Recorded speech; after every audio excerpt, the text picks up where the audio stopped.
Hi family, welcome back to Family. So today we are talking about the purpose of marriage. I know we already discussed about the 10 points before entering into marriage. So now we're going to talk about what is the purpose, because this is very important. What is the purpose of marriage? If we can get that very clear, then we know what we are entering into.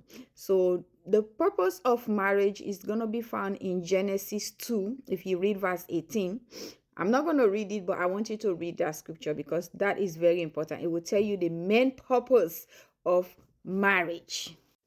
Marriage was created by God. It is God's idea.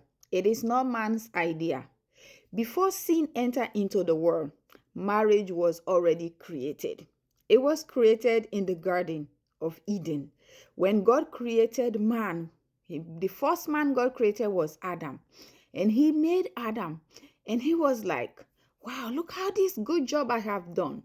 God made Adam and he said, it is not good for Adam to be alone. I'm going to make him a suitable helper. And that's when God put Adam to sleep and then go to the side, which is his ribs. And he was able to take part of Adam and he molded it and formed a woman. He formed this beautiful woman, Eve, because God said it is not good for a man to be alone. He needs a helper. Adam does need a helper. That's why God created Eve for him, a beautiful woman from his rib. And we're going to talk about why God did not choose part of his head or his foot to make this beautiful woman or this partner or this suitable helper for Adam. He go by his rib. That's the side right here. And we know the rib is where it protects your vital organs. If you know anatomy, the rib protects your vital organs. So that's where God went and grabbed one of those protective bones, which is his ribs, and made the suitable partner for him. So the ribs, I'm going to tell you why God used the ribs. It symbolizes unity. It symbolizes oneness. It symbolizes love, protection.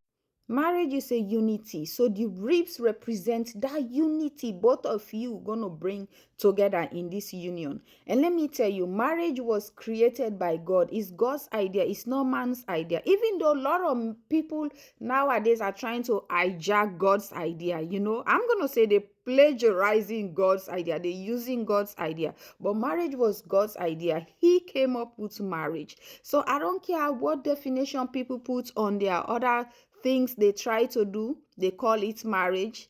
It is God's idea and it should be between a man and a woman. I said that marriage is between a man and a woman. God uses marriage so that we can reflect who he is. Let me tell you, when you enter into marriage, it will definitely expose who you are, because sometimes people can hide when they are courting. But when you get married, after some time, your true self is going to reflect. And this is where God wants to see who you really are as a human being. Because treating the other person helps you become the reflection of God. You show that reflection because that love, that unity, that caring, everything, it shows who God is. That's why God institutes marriage. Marriage is for us to reflect who God is on earth. So if you want to reflect who God is on earth, get into marriage. You might either reflect who God is or reflect the devil. I'm telling you. So marriage can show who you truly are. So you have to enter into marriage in order for you to tell, am I reflecting who God is or am I reflecting the devil? Because marriage can show your true self. It can. So the purpose of marriage is to reflect who God is. So think about it before you enter into marriage. Think about it. When I enter into this union, am I going to reflect who God is? Because in order for us to show the fullness of who God is, we have to work together. Partnership. Because God wants to be partner with us. So you have to be partner with your spouse first, and then you get God. That's why the Bible says 3 cords are not easily broken. You, your husband or your wife, and then God, the three of you. 3 is very, very important number. So when those 3 calls together, it's not easily broken. So marriage reflects God's. It's like you illuminating who God is. You showing that love, that unity, that caring. That's why God take the ribs, both of you side by side. You do things. It doesn't mean the husband has to bully the wife like, oh, I am the head, you are the tail. No, side by side, you work together. You both are equal. It's equality. The husband is the head. There is no wrong about that, but it means that you and your wife work together, and the woman has to be humble. Very important. That doesn't mean that the man should walk all over her. No. Both of you are side by side with God. 3 of you illuminate who God is. That's the whole purpose of marriage. Reflecting God, showing who God is. That's the whole purpose. So if you want to illuminate or you don't want to reflect who God is, I don't know if you're doing the right thing. Or if you're already married, are you reflecting who God is? Are you showing that love, unity, caring, who God is in your marriage? When people look at your marriage, are they seeing God?